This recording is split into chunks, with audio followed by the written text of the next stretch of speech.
Now we are live. Boom. Welcome to Zero Drunk 30. I'm Kyle, Hello, I'm Richard. like always, and we're up here in the little loft, drinking some. Well, I'm drinking a Firestone Mind Haze IPA out of it's out of California. I'm trying to see, yeah, Firestone Walker Brewing Company, Paso Robles, California, USA. Mind Haze. What are you drinking? Oh, just a blue moon. Just a blue moon? Just a blue moon, yeah. Just a blue moon. Everybody knows it. Everybody likes it. It's blue moon. Has that orange, nice flavor to it. Everyone loves a blue moon. Almost everybody does. It's true. So, this week, big week, at least for us, because we're both big fans of the Halloween franchise. Halloween franchise and most horror things in general, Yeah. I would say. So we just got back from seeing Halloween Kills. So these are fresh takes. Fresh thoughts, Fresh. emotions, hatred, whatever you may call it. It's, yeah.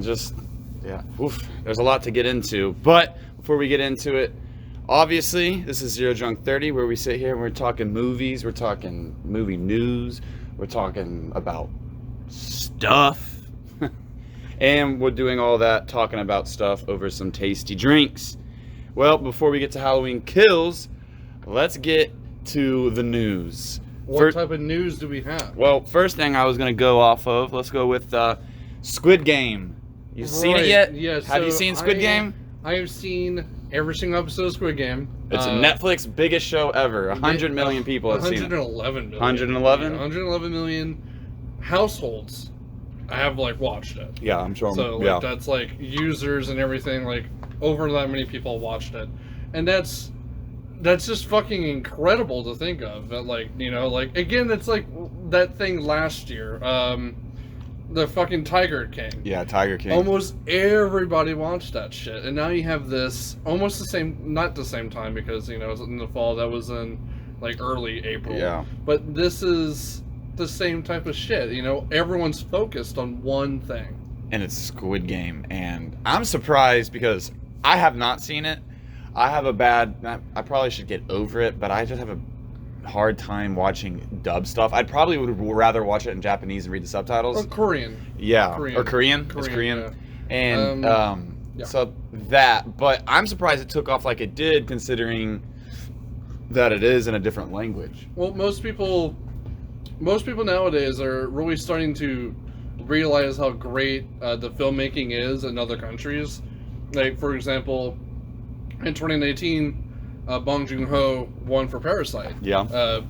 He won Best Director. He's Korean Best too, Picture. right? Yeah. So Korean filmmaking is on the up. He made a Netflix film, aboutcha, which was about that gigantic fucking pig. Oh, he made thing. that? Yeah. Wow. Yes. He's made incredible films. He's an incredible artist, and this is why Korean filmmaking should be considered more of an art form in general. As someone that's seen Squid Game, what's it? Why is it appealing to everybody? The human emotions to it. Yeah. It's very human. It's very set to where we are in our world, where all we're doing is caring about money and not being in debt, right? And that's everybody. That's everybody alive can think about those emotions of what would you do if you could make $44.4 billion. Really? And if you have to kill people, would you do it? Yeah, I guess. And I guess that show, I've seen the green light, red light stuff. I know that the concept is it's childhood games. Childhood games that people in Korea would play, but also people around the world would play. Like marbles, for example. Yeah. What was that one game where you would basically climb onto a jungle gym and keep jumping and jumping and jumping? Like the floor is lava kind of thing. Floor is lava. So that's something that's in there. And then the titular game is the Squid Game, which is very fucking unique. I've never heard of that. It's like a game where it's four kids are playing and they have to run to opposite sides, but the first player that plays cannot run with 2 feet. He has to hop on 1 foot, And it's very interesting, and it gets you. That's like the first opening scene is explaining that game. That's it, and it's fun, and it brings you right into the world that you're going to be in for the next 9 episodes. So like, I guess that's a Korean. It's a Korean kids game. Yeah. Yes. Huh. So I'll have to give it a chance. Well, watch it on sub. Just learn how to read. I should probably get around to doing that. Yeah, honestly. No, it's got to be good if that many people are. Well, just because a bunch of people watch stuff doesn't mean it's good.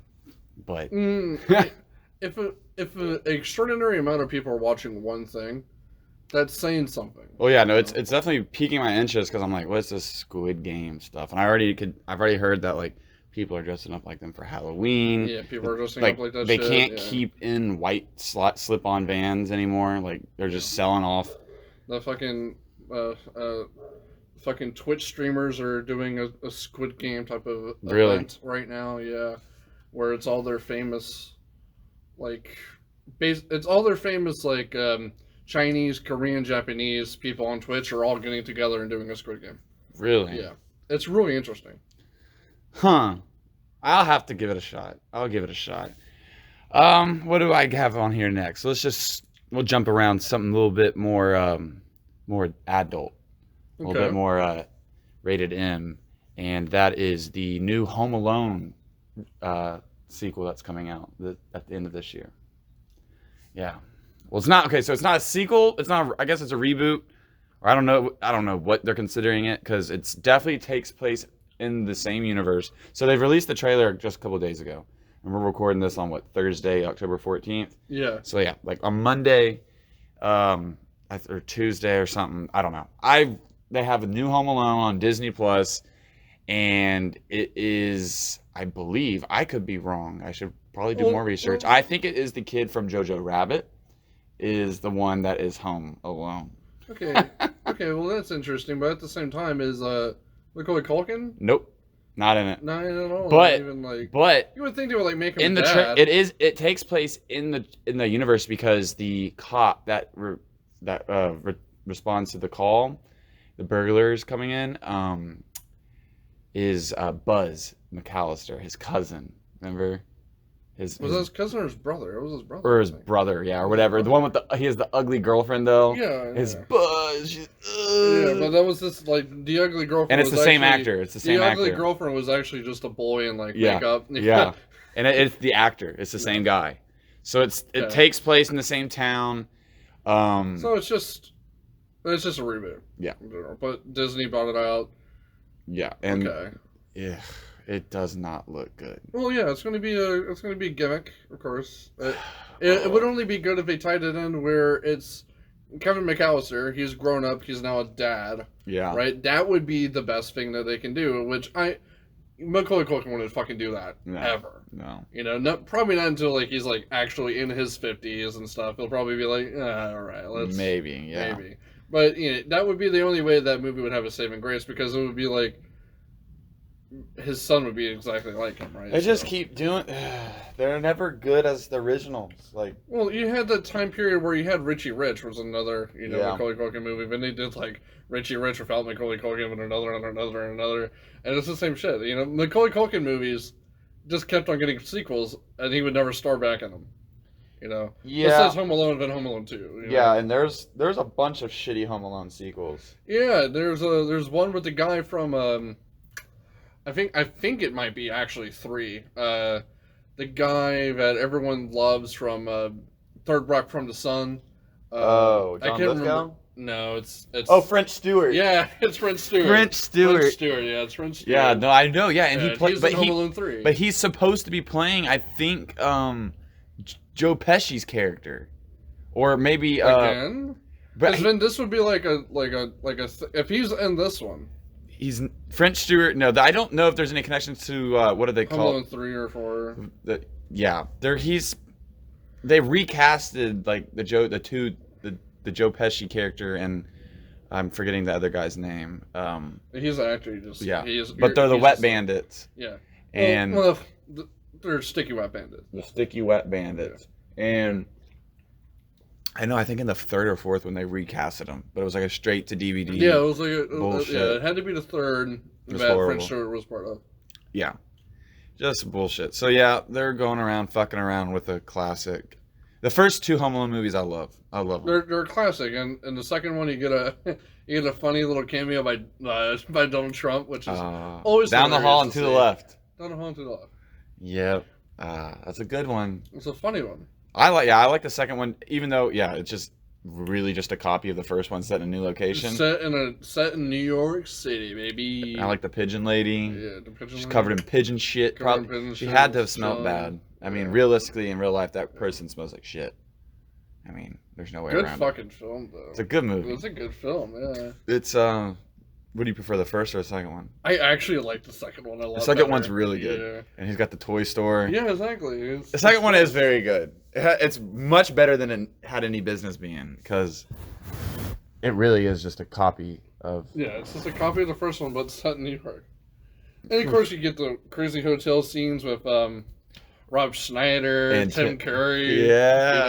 The person who plays Professor McGonagall. Yeah. She's in that shit too. It's like Maggie Smith. Yeah. And it's so fucking funny. It's just Home Alone 2 is like the best one. It is. It's very good. One. It's a very, very That's good. the one I have very fond memories over, even though I've seen both of them back to back to back to back as a kid. Yeah. The second one does stand out for some weird reason, but they're both just like they're both perfect. They're both perfect. Yeah.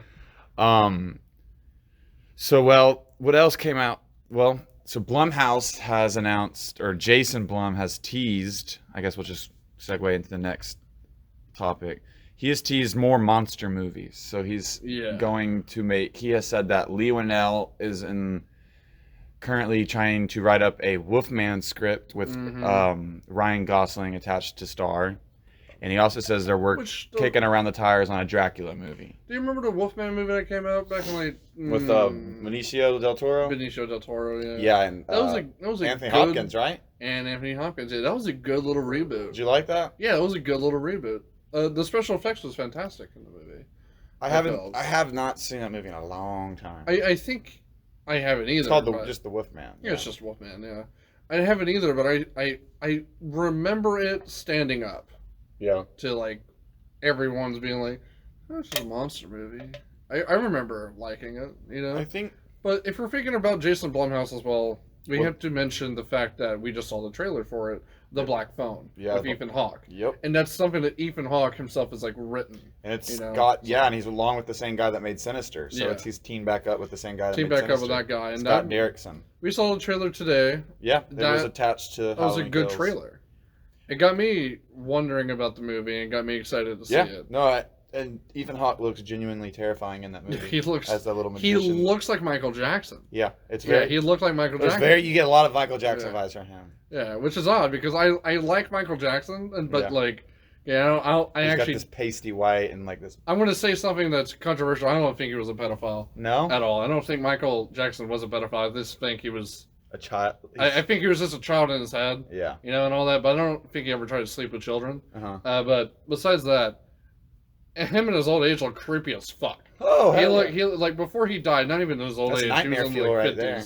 Yeah, he was only in his 50s or early or late 40s. He looked creepy as fuck, and Ethan Hawke looks like him in this movie, and it's like fuck, and like that's so fucked up, you know. It reminds me, Kyle Dunnigan. I haven't shown you. He does those Joe Biden skits. Yes. Well, he does a new one now. I saw it. He has Michael Jackson. Yeah, Michael Jackson. Yeah. Like, hey, you want to play paper boats? That shit is That is so scary. And it's just his face. Yeah, it's freaky. It's like this, It's like Michael Myers' face. Yeah, very much so. Yeah, that pasty white face. Speaking of this. Speaking of this Michael Myers, it's a William Shatner mask, turned inside out. William Shatner, 90-year-old man, oldest living person to be in space. Just went to space. Isn't that incredible? Just took a little trip to space the other day. That's awesome. That's crazy. 90 years old. 90 years old, but imagine all that, right? That just means anybody can do it. Yeah.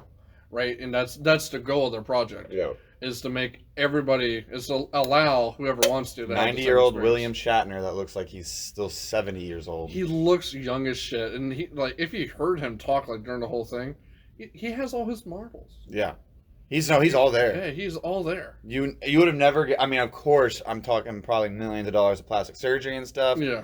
But the dude really has kind of found the fountain of youth outside Yeah. of going under the knife. Yeah. But yeah, he sounds good. Like yeah, Sounds fine. man, he seemed like he was ready to go up. Yeah, that was crazy. It was awesome. Star Yeah. Trek, Captain Kirk up in space for the first time. Up in space for the first time. I think at they 90. even wore little Star Trek uniform stuff. Yeah, we did. Ugh. We did. Yeah.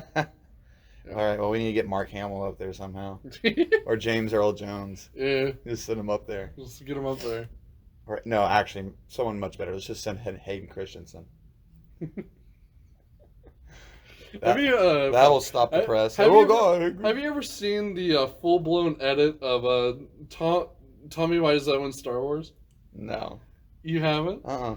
Okay, I'm gonna send you a link later, man. So it's a full-blown 19-minute short film. And someone has edited Tommy Wiseau into Star Wars, and it makes everything coherent. What? It makes the sequels coherent. It makes everything that has ever happened in Star Wars make sense. And it's all based on Tommy Wiseau from The Room. I'll have to watch that. You're gonna have to see it. It's absolutely fantastic. That sounds like my kind of thing. Yeah, you'll love it, that. man. I'll send you the link later. How did we get on Tommy Wiseau? And we started with Jason Blum. We're just talking at this point. But oh yeah, oh god, Tommy Wiseau. I love Tommy Wiseau. Oh, He's such a fucking absolute character, and I like kind of wish that I would like have paid attention in like my like years, like go to like any like midnight screening he would have done in The Room in Houston. Yeah. I would have loved to like go to those, but we're gonna have a chance. Big Shark, his next film, should be coming out at any fucking moment, and I cannot wait to meet that Where does he motherfucker. get the money for this stuff? I guess he's got to be making money off The Room now. No, he does. He does definitely make has money off The now. Room. Yeah. So that's why it's gone to his head and thinks he's. I don't. Oof. No, he's always been like that. He's a. He's like, they finally like released his birthday. He's in his late 60s. Is he really? Yeah, he's in his late 60s. Yeah, I was about to say, there's a lot of they don't know exactly where he's from. On his official website, but he himself like operates. He finally put his birth date. Has he put his like location of birth or where he says he's from? So. he's the guy's a mystery himself. Yeah, it's crazy to think about, and he just randomly showed up out of nowhere. Yeah, right. In Hollywood, one day. They should cast him as the Dracula in the Blumhouse Dude, verse. fuck, they should. Dude. I want to suck your blood. I want to suck your blood. Oh, hi, Mark. Oh, hi. I would like to suck blood, yeah? Yeah. So, but have you seen Invisible Man? Yeah. That was good. Did not like it. You did not like it. Did not like it. You did not like it. You hyped me up to it. I hated it. I liked it. It was such a boring movie. It's very you just slow knew burn. what was happening the whole time. Yeah, it's predictable and it's a slow burn, but I like the camera, the Okay, the cinematography. the way they sucks. portrayed the Invisible Man. I don't like her as an actress, and I never have. I don't like her. No, I would have. If I had a complaint. Well, I have a complaint. She's really good at making really those good. ugly faces, though. Where she's just that like, doesn't matter to me. If all you can do is make ugly faces, you can't fucking act.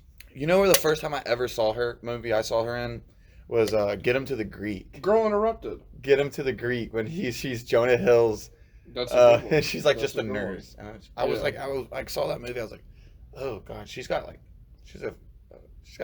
quite a face. Girl Interrupted. Girl Interrupted. Yeah, where she played like a burn victim. Yeah, I haven't seen that, but yeah, Elizabeth Moss. She ain't so easy on the eyes. It's not just that though. It's just she's not a good actress. I don't like her acting. Hey, there's a lot of handmaids out there that would disagree. Did you watch Handmaid's Tale? No. I don't like her as an actress. Come on. And plus, I don't like that fucking book. I do not like Margaret Atwood at all. That's like the wrong type of feminism, in my opinion. And I hate that shit. I get, like, she's like a really good, like, she can make very good, like, horror facial expressions. Like, she's really good at looking dumb. That's just her face. She's really good at looking dumb. That's just her face. You know she's a Scientologist, too. Did you know that? No. She is. That makes fucking She's sense. a Scientologist. She's a dumb bitch. She's a Scientologist. She's a dumb bitch. Ah. She's an absolute dumb fucking bitch. Scientologist. Well, okay, so even if you didn't like Invisible Man, I think you can say it's well made because Lee Winnell made it, and I don't even care. Hollow Man with Kevin Bacon was better. Oh God. Yeah. Well, I think it was very well modernized. Like I thought there was some good. I mean, I thought the opening. Why are you trying to make me second guess everything I liked about that movie? I don't know. It's not good. I'm just telling you, I didn't like it. I liked it. I thought the cinematography was great. The story was shit. The acting was shit. The lighting was great. The score was good. That was it. That opening sequence is pretty tense, though. When she's escaping him, when he's before. I didn't like the movie. You just don't like her.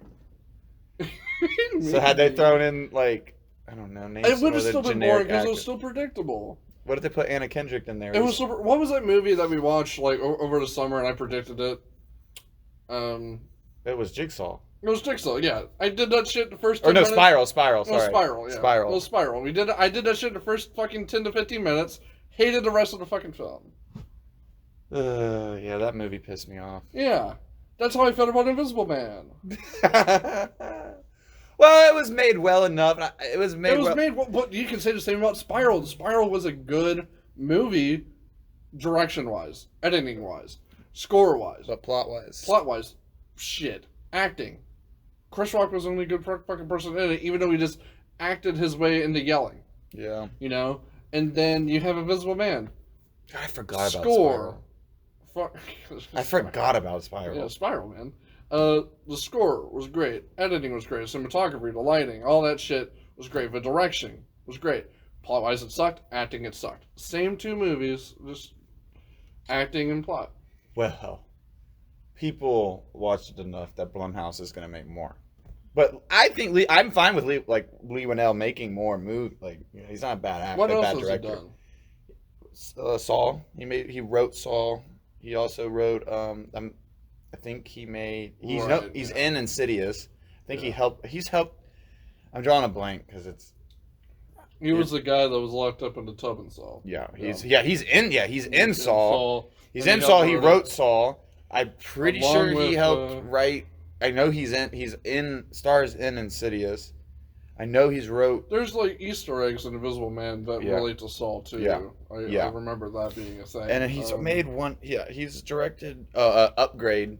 Have you ever seen Upgrade? That was a good one.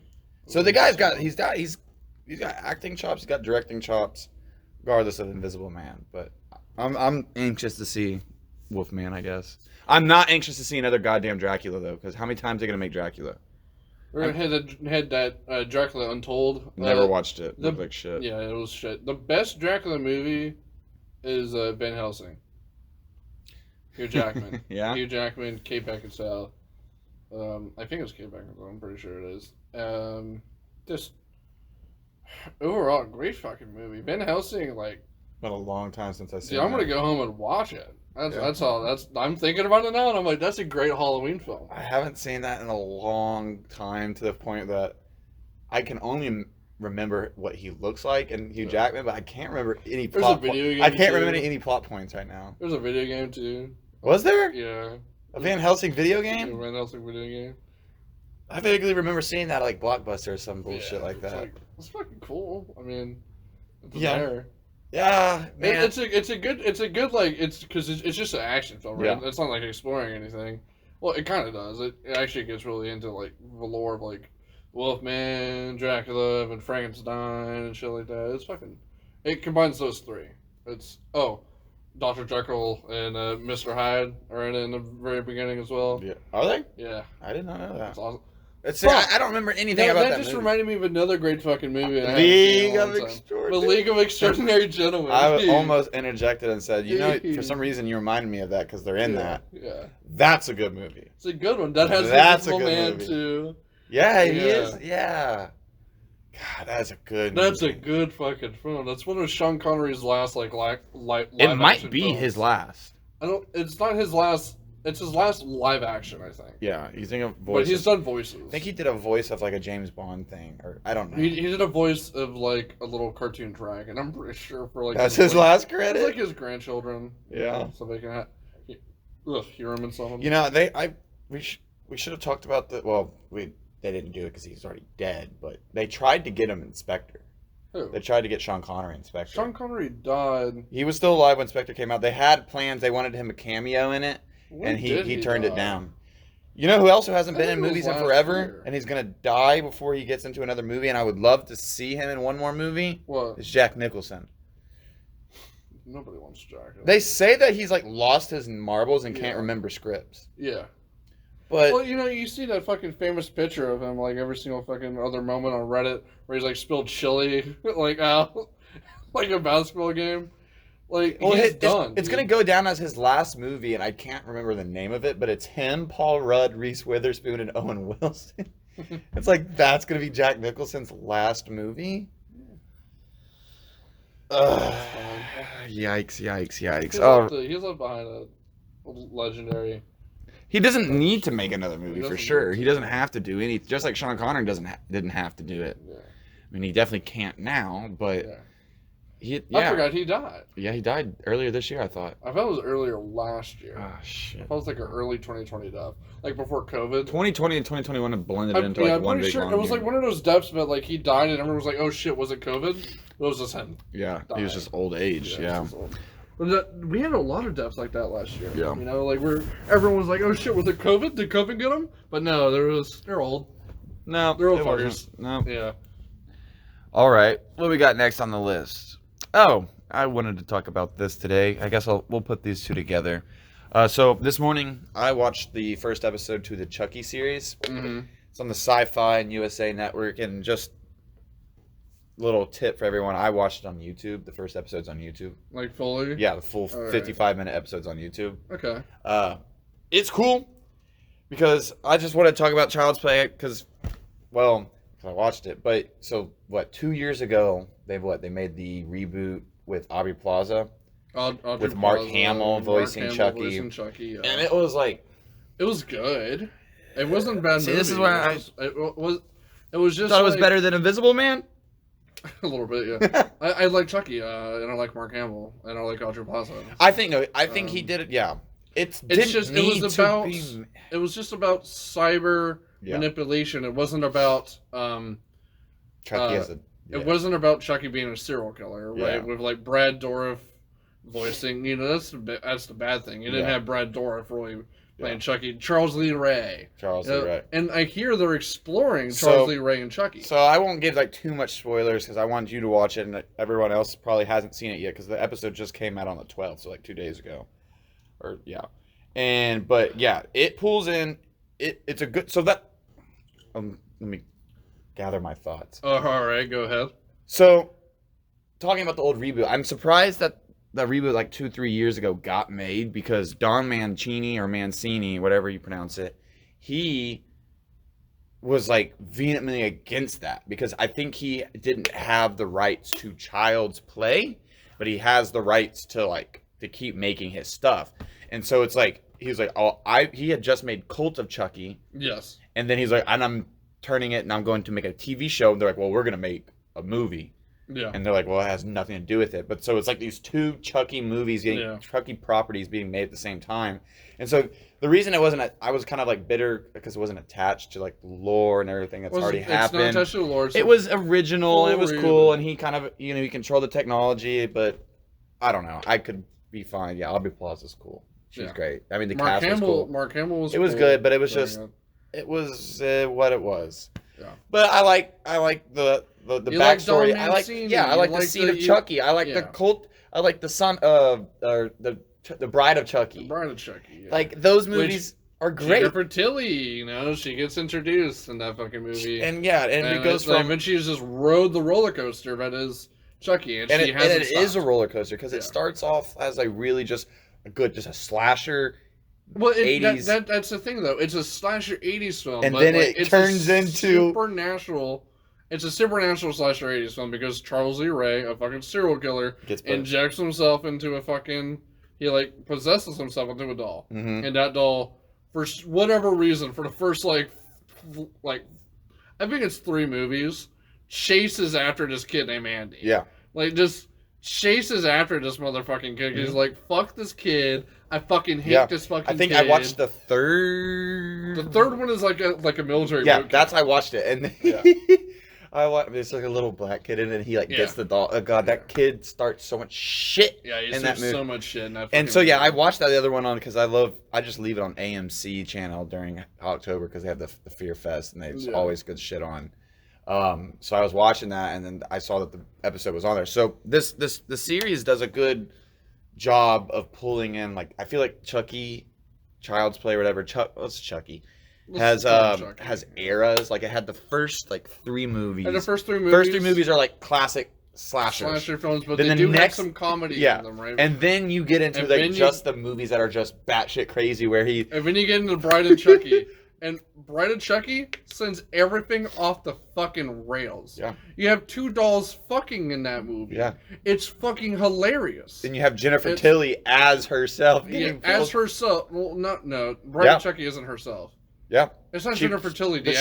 She does. It's Jennifer Tilly as a character. No, Jennifer Tilly she does exist. The actress does The exist. actress exists, but it's not in Bride and Chucky. You learn that in Seed and Chucky. Okay, Seed of Chucky. Right. Yeah. You learn that in Seed of Chucky. So yeah, she exists in Seed of Chucky, and then like there's a lot of wacky bullshit happening. And then they make a baby. Just a little. Best way to describe him, like this little bitch that just doesn't want to do anything. He doesn't want to kill. He reminds me of like the best way to describe the son, his son, whatever, I forget his name. It's like in Monty Python, the Holy Grail, where he's like, I don't want to marry her. Yeah. And he's just a little bitch. I don't want to. And he just doesn't want to do anything. I just want to sing. And then I just love that Chucky's just like, he's just so disappointed in the son he has. So or he's like trying to do bonding. He doesn't want to murder. He doesn't want to murder. Like, yeah. So mad.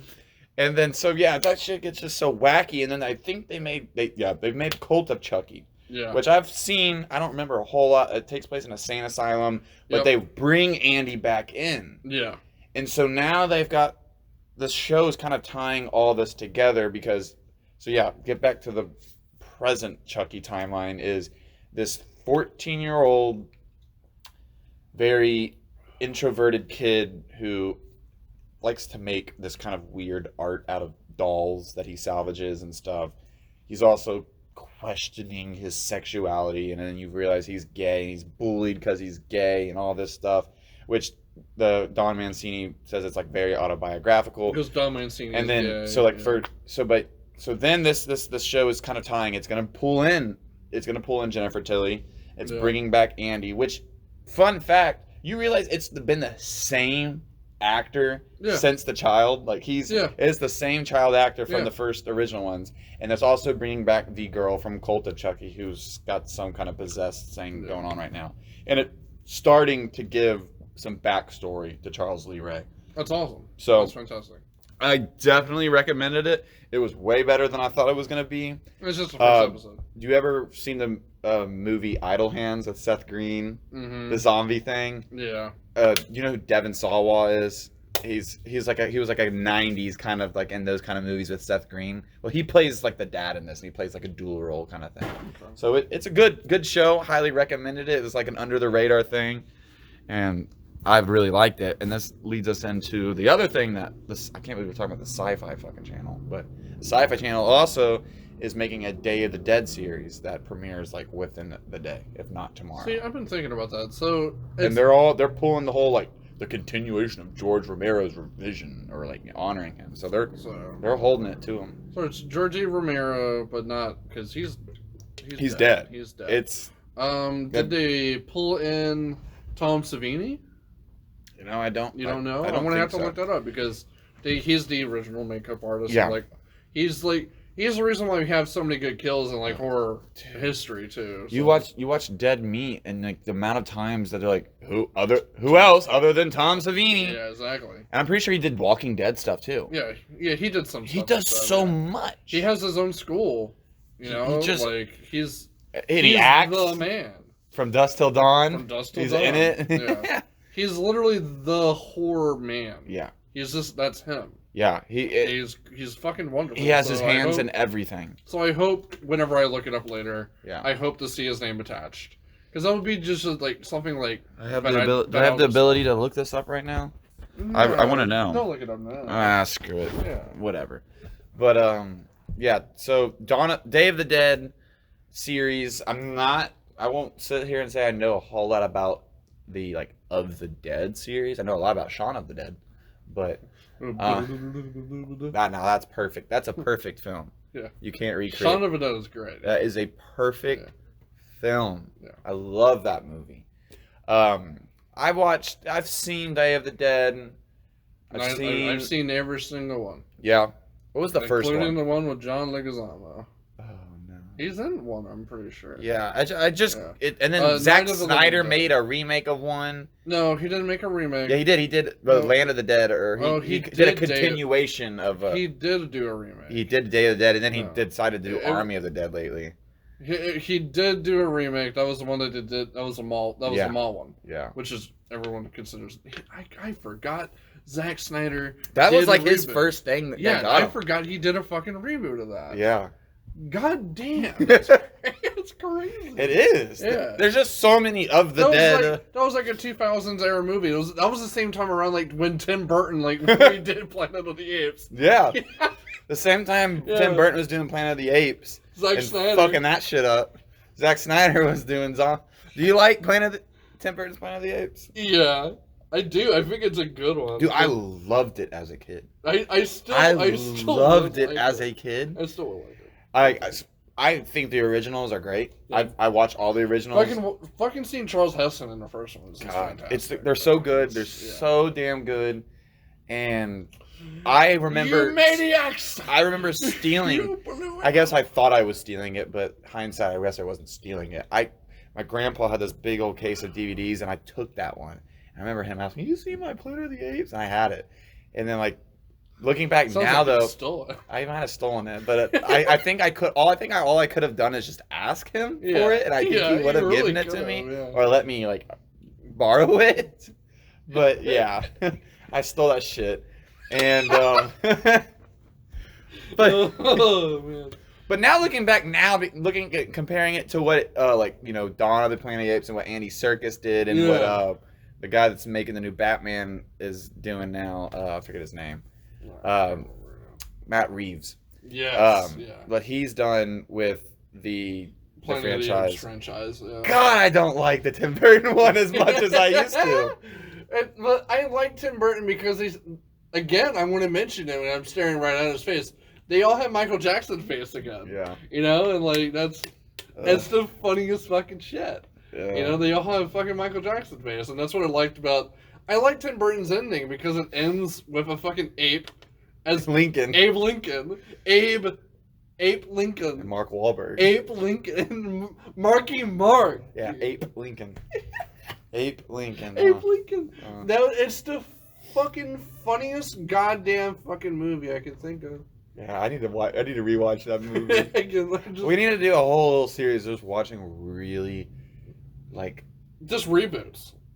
Yeah, either reboots or just reboots in the 2000s. Because I think I have fond memories of watching them, and I'm pretty sure I'll go back and go, I'm sure I won't, but I hope we don't. The Hills Have Eyes. We go back and we watch Ernest Scared Stupid coming out. We'll be doing that very soon. There's no way I'm gonna rewatch that movie and not love it. Yeah, not love it. Yeah. Oh shit! So yeah, Day of the Dead series. It looks a lot more low budget and sci-fi brandish than the Chucky series, because the Chucky series is also on US. I saw the trailer downstairs whenever we were watching Freddy's Revenge, right? Yeah. And I when I saw it, it reminded me of the reboot From Dusk Till Dawn. Yeah. Well, not the reboot, the TV series that they made. Yeah. Which I think only got 1 or 2 seasons. Yeah, I only got. So it reminded me of that. It did. Yeah. Yeah. I don't know. Just call it something else. I guess they're kind of call it Day of the Dead. Just kind of banking on that name. No, they're banking on it for sure. But whatever. We'll see. We'll see.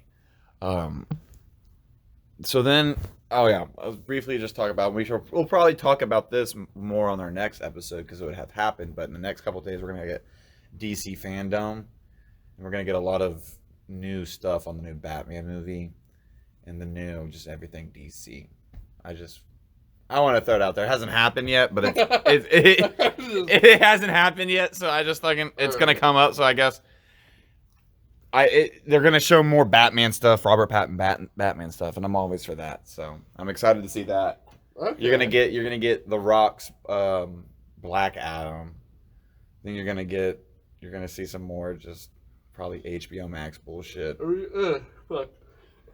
ever going to see John Aquaman. Cena and The Rock fight in the DC universe? You think? I mean, Suicide Squad, right? So, Well, it definitely exists in the same universe now. yeah. So that will be another thing. We'll see more of John Cena's Peacemaker show. I'm sure.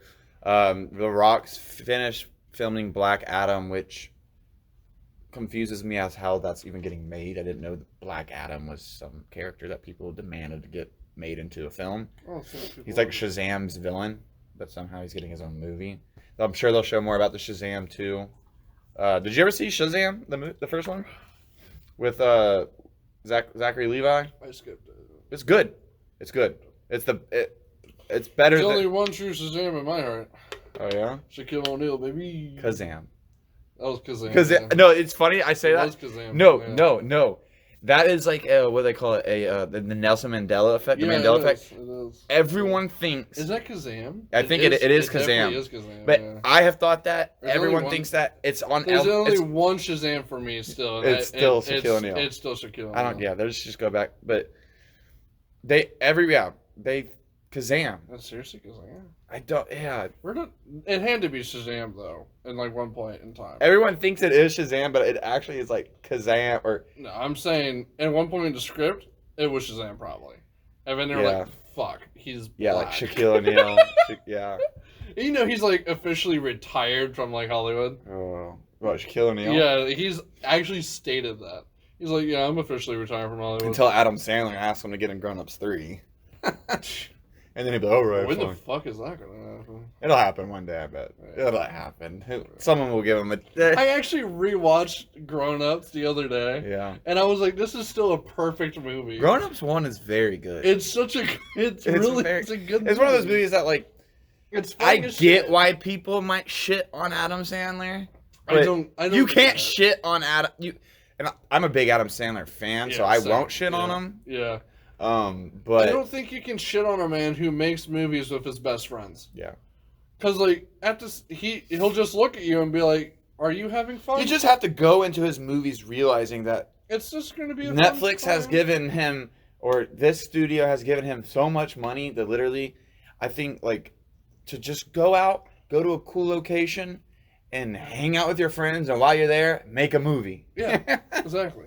And then he'll come out and do something cool like Uncut Gems. Yeah, he's like, and every 10 years or every 5 years, Adam Sandler has to remind you he's a really good actor. He's a really good actor. And he has to make something, Yeah. like, all right, I might make these shitty movies And that then make he'll me make- like almost a And then he'll do billionaire. Hubie Halloween. Yeah, and then I'll follow Uncut Gems up with Hubie Halloween, and I love it. Like Yeah, I it's love great. it. It's great I as shit. love it. Yeah. I'm sure on a technical standpoint, some film snobs be like, oh, I don't give a fuck what they say. No.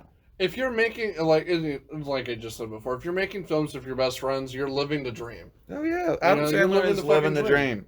If only he had one person with him. Chris Farley. Chris Farley, man. Yeah, that would be cool. That would be cool. So yeah, DC fandom. I can't think of anything I'm really looking forward to other than Robert Pattinson's Batman.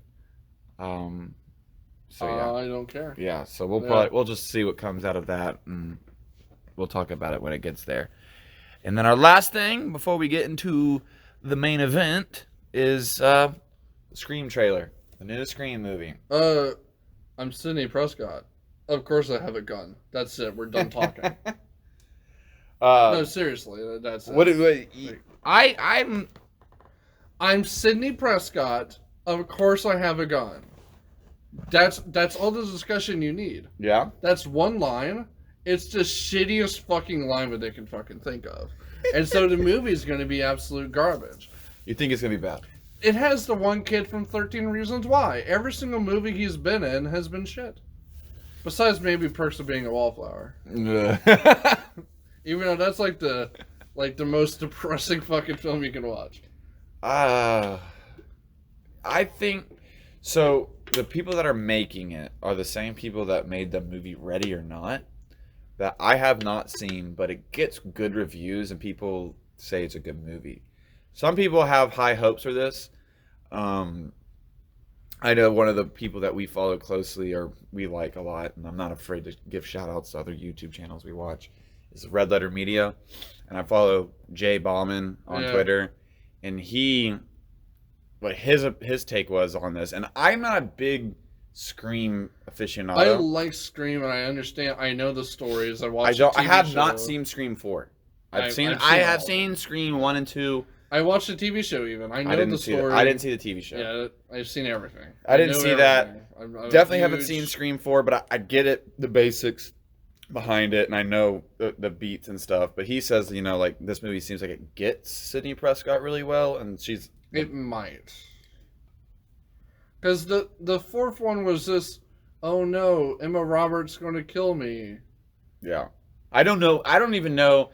And I feel like I've been avoiding... The third one is like, oh no, I have a brother. That's the person... So that's Liev Schreiber, right? Is the third one, right? I think so. So the first one is Shaggy and... Oh, I don't even know the other actor. It's Shaggy. It's Shaggy and one other Lillard, dude. And one other dude. And some dude that's like stabbing each other. It's a Johnny Depp ripoff, basically. Yeah, pretty much. And then the second one is Jamie Kennedy? No, Jamie Kennedy was...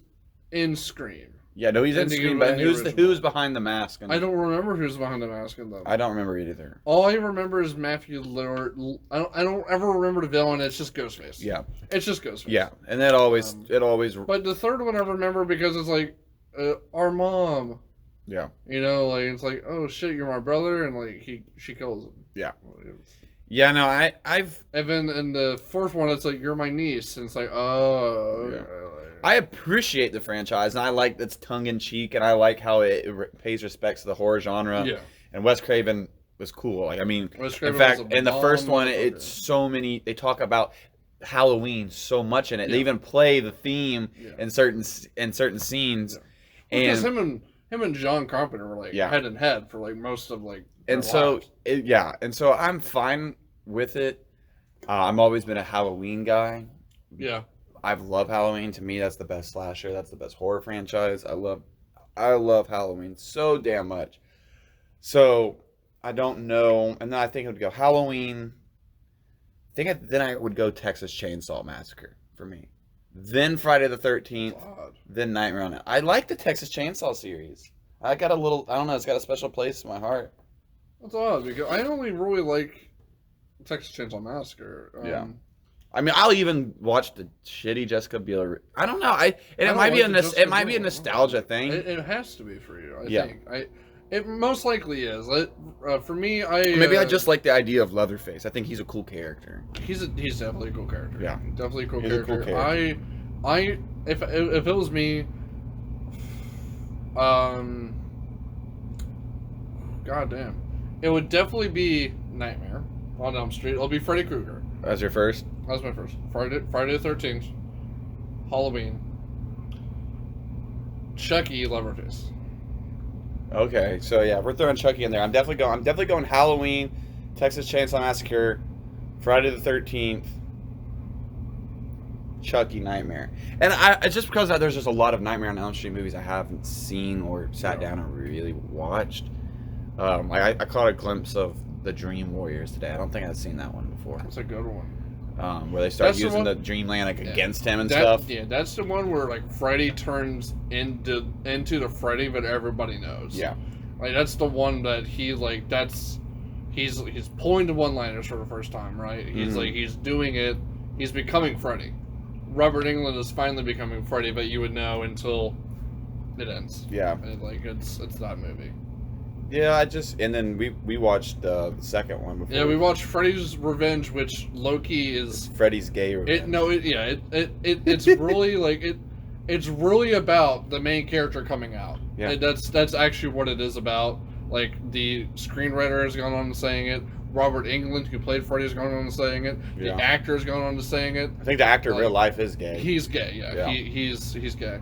So it's all in the context, and like it's actually legit a movie about coming out, but it's set in the Freddy. It's set in the Nightmare on Elm Street. So Freddy's franchise. big gay nightmare. Huh? Yeah, Freddy's big gay nightmare. He's coming to get you.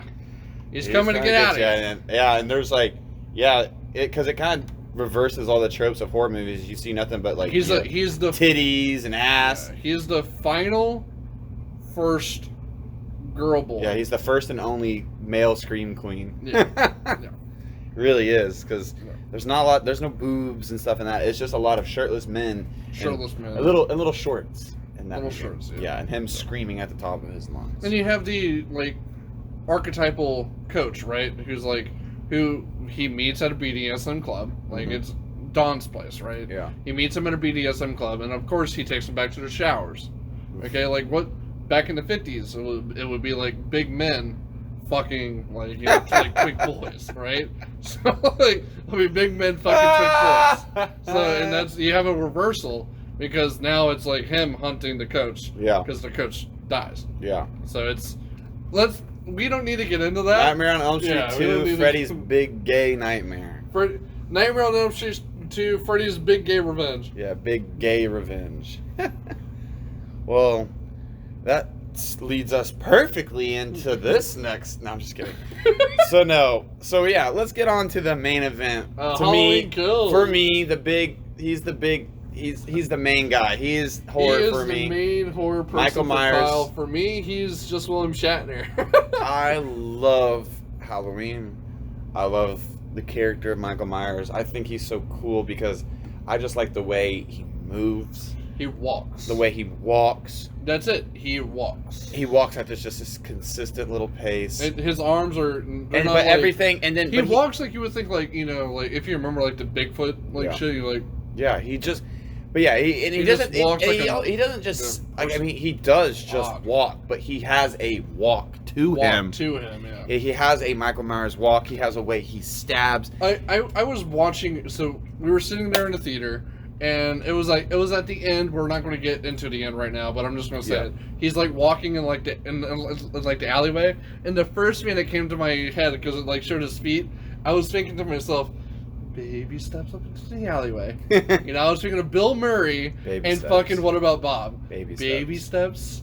I was just thinking about that. Baby steps into the alleyway. Baby steps to kill her. I was just thinking about that. Funny. And I actually started laughing out loud because I was just making myself laugh because that's just him. He's taking little tiny little tiptoes. He's going. So before we dive in the movie, I guess I should disclose that I probably am biased because I just love Michael Myers, so I can watch the shitty Halloween movies. I just like. He loves Halloween H2O. I just like seeing the character on screen. I don't care. I just like the character. Just inject it into my veins. You like the shape. I do. I really like the shape. I like the boogeyman. I just like it all. I just like how mysterious he is. 2021. Halloween Kills, directed by David Gordon Green, the follow-up sequel to 2018's Halloween. Literally takes place in the same night. It takes place immediately after. Yeah, like it picks up where the first one leaves off, and it does not stop. It's like there's no downfall. Going. Yeah, it feels like you just stitch those two movies together, and it is. And I mean, that's how they made it, and that's how the original Halloween 2 is the same night.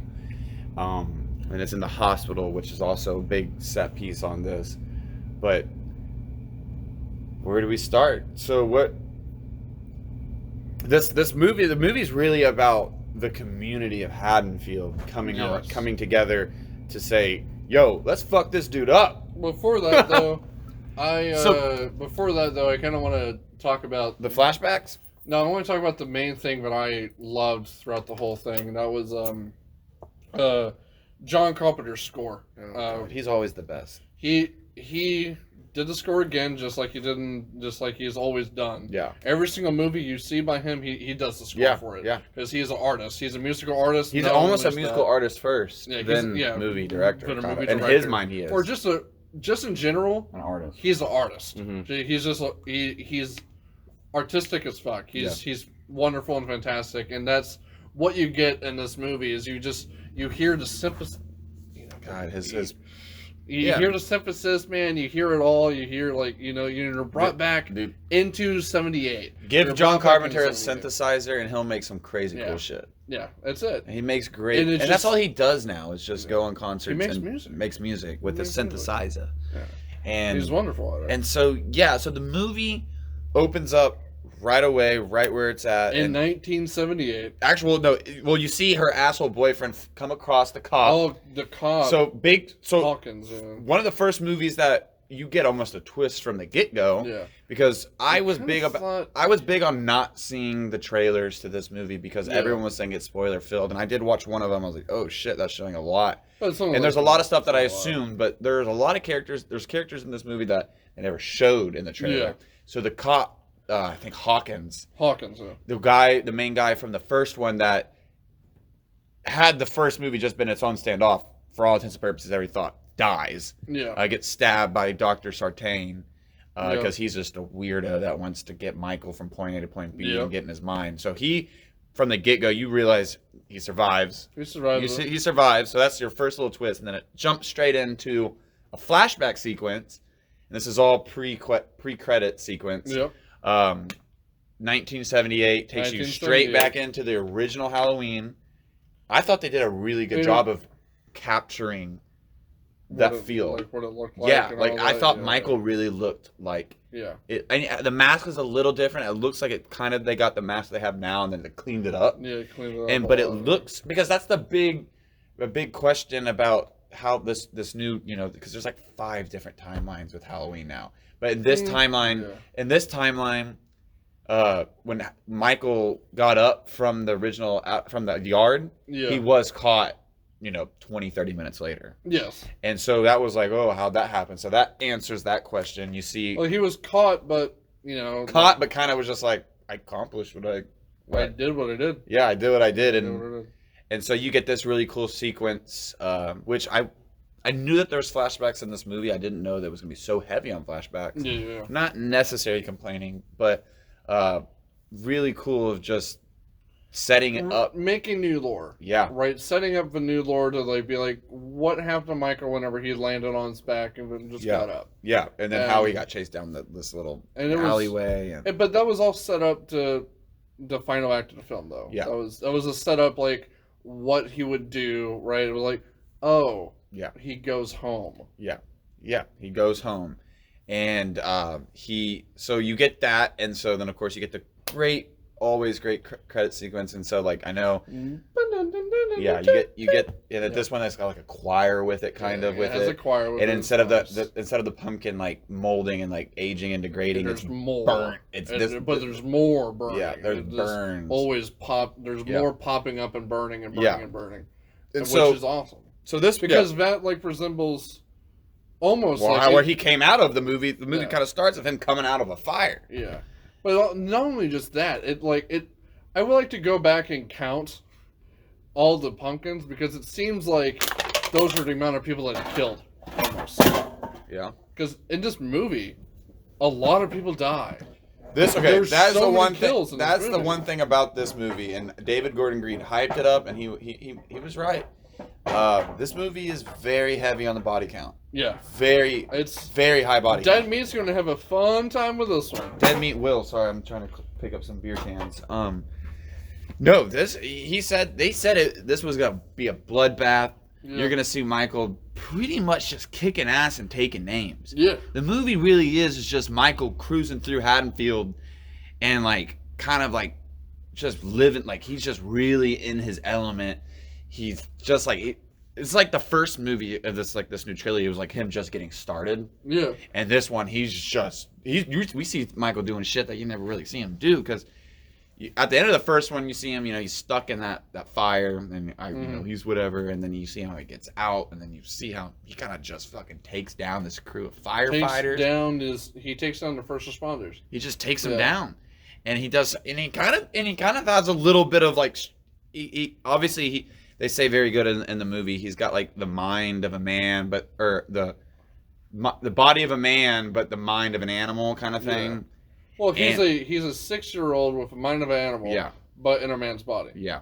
Yeah. But it just a murderous. Yeah. Yeah. And he just takes these people out, and he does it in the best Michael Myers way with this little slow gant and just because he just makes everything look. Everything he does is effortlessly. Yeah. That's Michael Myers. It's just effortless, and he always just happens to be one step in front of the bullet, or just one beat ahead of them. Yeah. And so that is just it's like Michael Myers on his. He's on his best behavior. Almost. Yeah, he's just living his best life. This movie is Michael Myers living his best life, going, "Oh my God, I got all these people out here, and I'm just gonna just." I love the fact that they're here so I can murder them. I cannot believe it. Yeah, that's like they're out here for me. Wow. Because in this timeline, because it's hard to forget about all the sequels, but you got to remember it is this one timeline. This timeline, he killed 3 girls in the first one. And he killed people in the second one, but he's not been some That's not a thing, though. It's only the first one that exists in this universe. The second one doesn't exist. No, but I'm talking about I meant the second one as in Halloween 2018. Okay. So yeah, the first one he only kills 3 people, 4 people. He kills 3 babysitters. He kills 3 babysitters and their boyfriends. And a dog, yeah. It's 4 or 5 or something. It's maybe. 5. I'm not sure, but it's 5. And I don't remember how many people. So it's a very low body count than what you're. We killed 3 or 4 in Halloween. Yeah. And the one. So at this point, he hasn't gone on some. He doesn't go on rampages. Like a rampage, yeah. This time he goes on a rampage. Halloween Kills. And yeah, he's going around. He's killing. He's slicing. Yeah. Dicing. He's slicing. He's dicing. And I love that he's slicing and dicing people from the original films, like the nurse. The nurse that climbs over the car in the beginning of that one. Lindsay Wallace, played by Kyle Richards, the same person that played her in the original. Didn't die, though. But Lindsay did not die. That was someone that I thought was going to die. That was someone that I for sure thought going in was going to die. Tommy died. The little kid that Laurie Strode plays, played by Anthony Michael Hall, famous from The Breakfast Club. Yeah. He was almost... So one thing about this film is that surprised me, and... Well, this was my theory going into this movie. I honestly thought Laurie was going to die, and I thought Halloween Ends was going to deal with her. Spoiler alert for her next one. Well, she's going to die. You think? Well, she says it, and she says it a lot in this movie. She's like, "I'm fine with it." She's like, "If it means that he's dead, I'll die." Yeah. And so I thought that was going to lean into that, and then I saw in the trailer you never see her outside the hospital. Yeah. So I'm like, oh, that's because she gets killed and all this, blah, blah. But I was actually surprised. She's in it a lot, but Laurie Strode doesn't have a huge role in this movie or necessarily to progress the plot. She's just taken to the hospital and just kind of reacting to everything's going on. She's the ending monologue. Yeah. That's it. Trust me, it'll pick back up in the third one and she'll be the lead again. But because if we want to get into it, at the end, something happens. Well, we'll get it. I want to jump into that right quick. But it kind of goes to it. But I was going to say is Judy Greer and Anthony Michael Hall are really the people they're pushing this plot. No, I wouldn't even say they're the ones that are even pushing it too. I mean, there's another character that I really fucking love, Robert Longstreet, who plays Lonnie. That dude is an actor. I don't know if you noticed. He's been in all David Gordon Green's films. He was in Pineapple Express. He was in Doctor Strange. I know. I remember him from Doctor Strange. This dude has been around, and he's in the Doctor Sleep.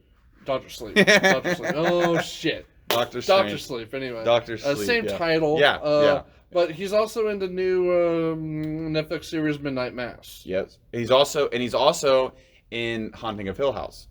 Yeah, he is in the Haunting of Hill House, which is the same guy that made Midnight Mass and the Haunting of Bly Manor. I'm actually in the middle of Midnight Mass right now.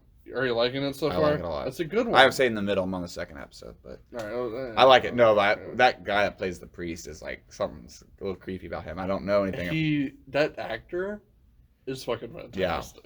Yeah. That's what it was. At the end, we'll talk about it whenever you're done. We'll definitely. I have a lot to say about that actor. Yeah, and so. But his character is almost like a good driving force, I think, because he takes the teenagers where they need to be. Yeah. But he also has the, like a little line whenever he says, "Oh, I've never been inside that house." Yeah, and then the thing is, lied about it. And that is such, and as a person that loves the Halloween franchise, it definitely gives like some like winks at people that really love the franchise, because like Lonnie was in the original one, but his role was literally just a little bit where he pushes Tommy when he drops his pumpkin, and then one time he says, remember Loomis is behind the bush, he goes, "Hey, Lonnie." Yeah. That's like all Lonnie is. Yeah, and so the fact that they got that character and they pull him in, and you actually care for the character, and then like his son was the asshole boyfriend of Laura. Yeah, and so of Allison's character. And so Laurie Strode's granddaughter. And so it's they haven't they're not forgetting the where they people come who wrote from. the fucking script paid attention to the first movie. As they should. They paid attention to it. I mean, they paid attention to it deeply because and I was impressed with, I saw he wasn't even really like promoted, but the same sheriff from back has his daughter died. Blanchett or something like that. Brackett. He comes in, and it's the same actor. It's the same old man. Same actor, and at first I was like, is that the same old? I was like, that is the same old man. And it's so like, and they make sure you see Brackett on his thing, and you're going, oh my gosh, and it's like, that's the first thing like you notice, right? He goes, Laurie, and then like it goes to him, Brackett, and you're like, fuck. Like if you're a person that knows the lore. And you have like a lore boner. And this movie does kind of spoon feed you sometimes, as in like plot exposition. Like, if you haven't seen the original, here's a flashback. His daughter died, and he was there, but really quick. So it does get the people that are unaware of the original. But no, that they bring back they're hitting all the nostalgic notes. They bring back just every. I wouldn't even say nostalgic. I would just say lore notes. Yeah, they're making sure that people that do know it, but do know like the lore in the universe, are like, please. I mean, this is old. Yeah, this is the way you kind of pay respect to the original, and it's bringing these people back that probably haven't been in movies in a long time, or just like that was their thing. Yeah, and so that was what I really liked about just an aspect of it. Now, it might be just a way to make a cheap buck or anything, but I don't even think it was. I think this movie was made with love. Yeah, this was made with love. So the first one is this first one has got to set it up. You got to have Michael come back. This is the first one where David Gordon Green, you could feel like he's got the confidence. They've given him everything. Like now he can really start to choose what kind of where he wants to go with this story, because you gotta set it up in the first one, which is Halloween 2018, and you have you got to hit those beats and set it up, and you can't kill Michael, and no one really important can die.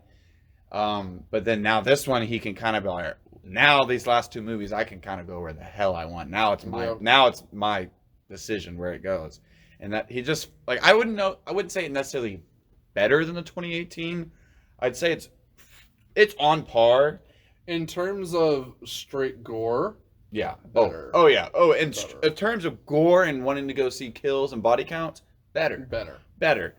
Maybe because maybe the Halloween was such cool seeing it in theaters when we saw it. Yeah. But no, this is a great sequel. Well, the fact was like right on your birthday too. Yeah, I remember we saw it. It was like a good day because we were all like, and we saw it with your family. And the third one is actually slated to be released on my birthday next year. That'll be great because we can do the same shit we did last time and like have fun with your.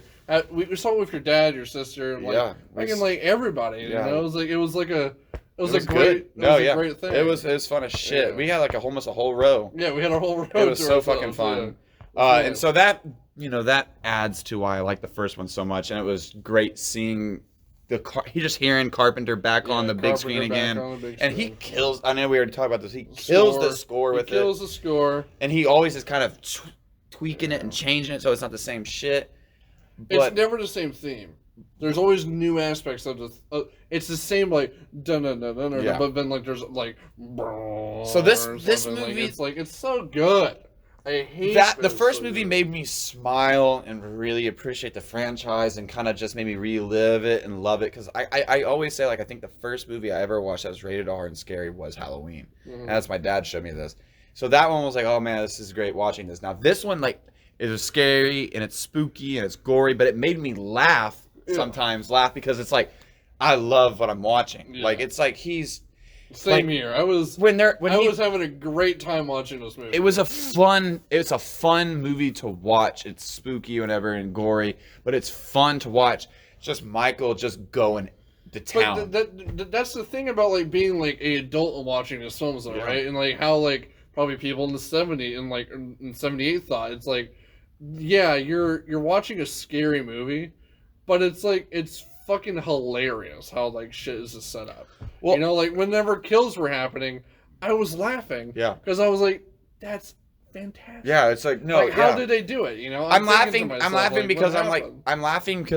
at, like, I'm almost like laughing at, like, oh man, I can't, like, the filmmaker's choice to do that. Like, just the fact, like, I think the movie really starts getting going right after kind of the credits, where, like, everyone in the bar realizes that Michael's out and about. Yeah. But it's not Michael, it's the... Yeah, and so they think that, but then they have, you get Lindsay Wallace, Kyle Richards, they go to the park, and they're trying to tell these kids, of course, they're wearing the Halloween 3 masks. Yes. And just, if you didn't already... Yeah. If you didn't Even know if that, Halloween 3... Yeah.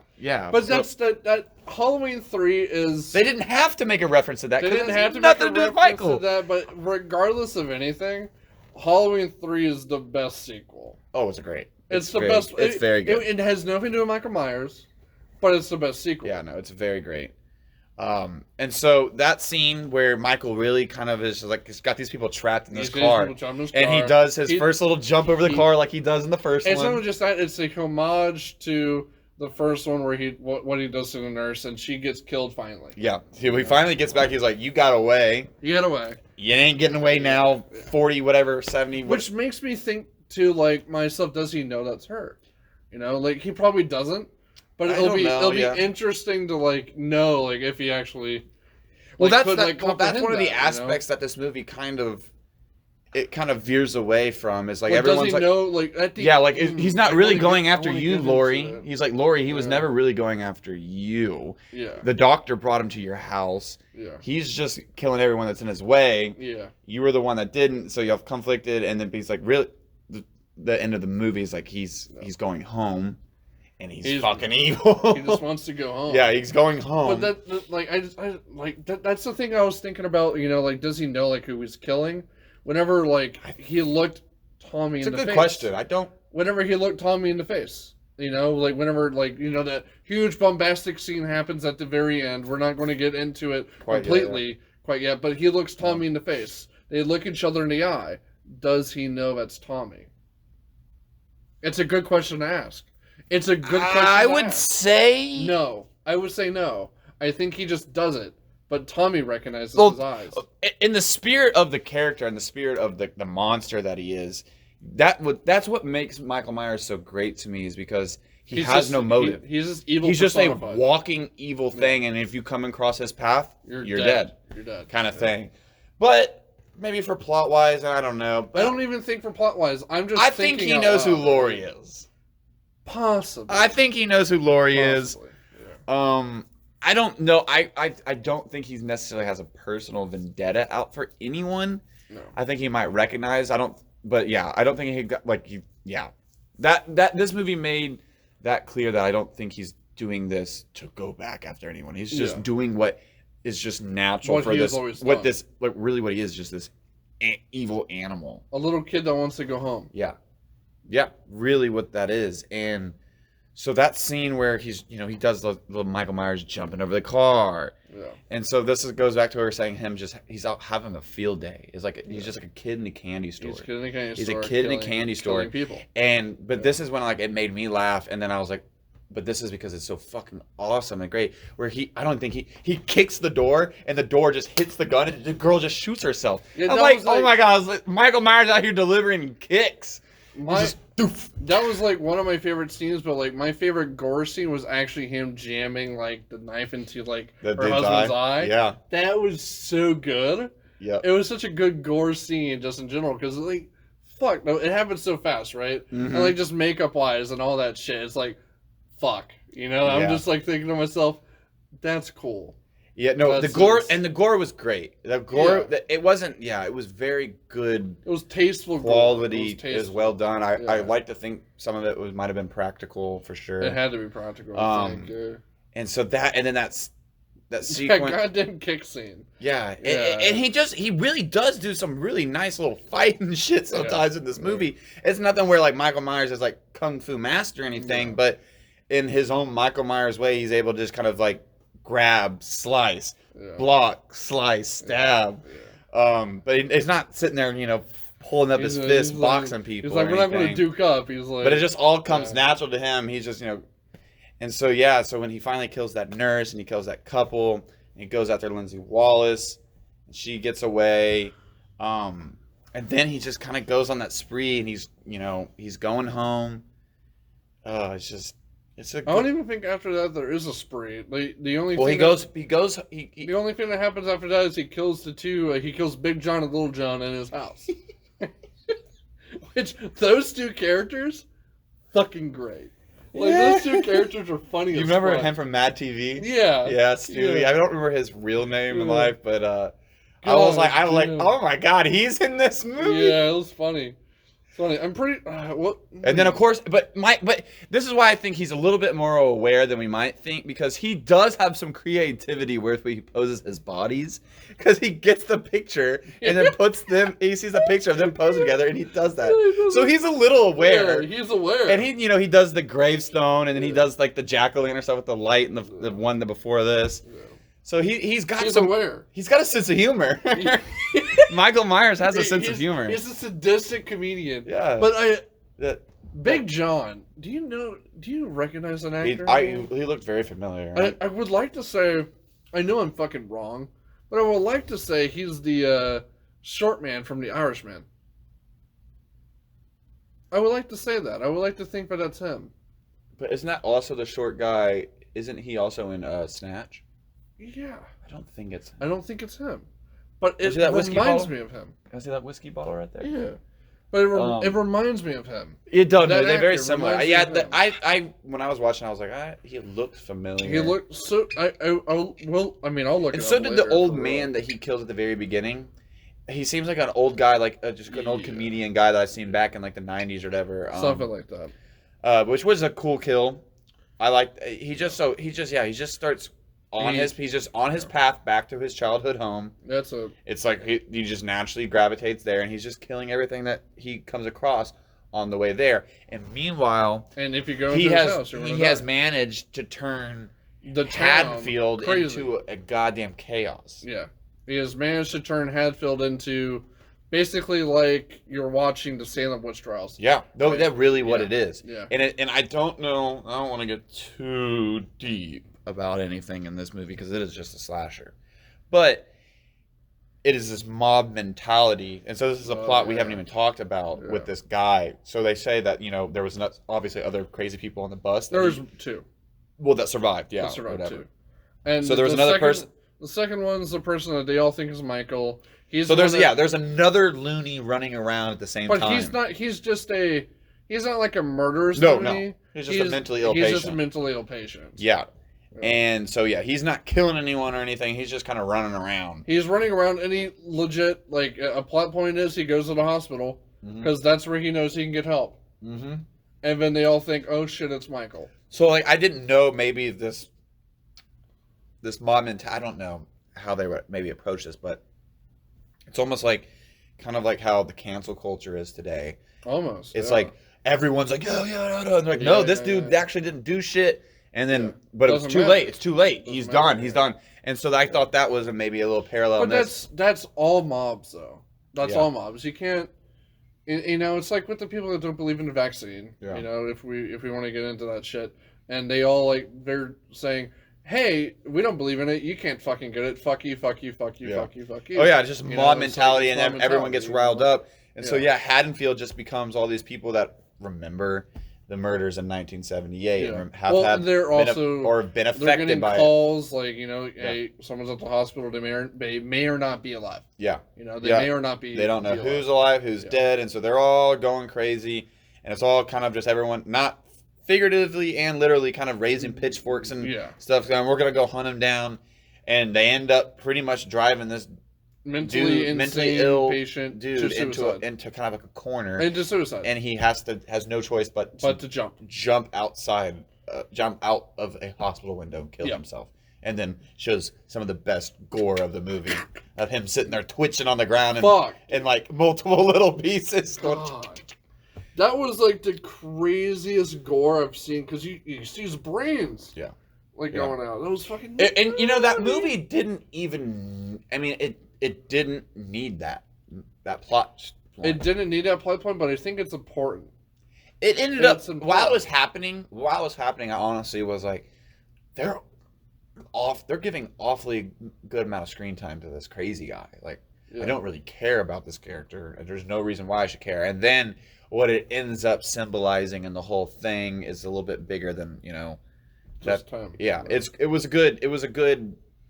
It just kind of, it's something that Haddonfield's going to have to live with, kind of thing. Yeah, because what they did, and it's what Brackett says. It's like he's turning us into the monsters. Mm-hmm.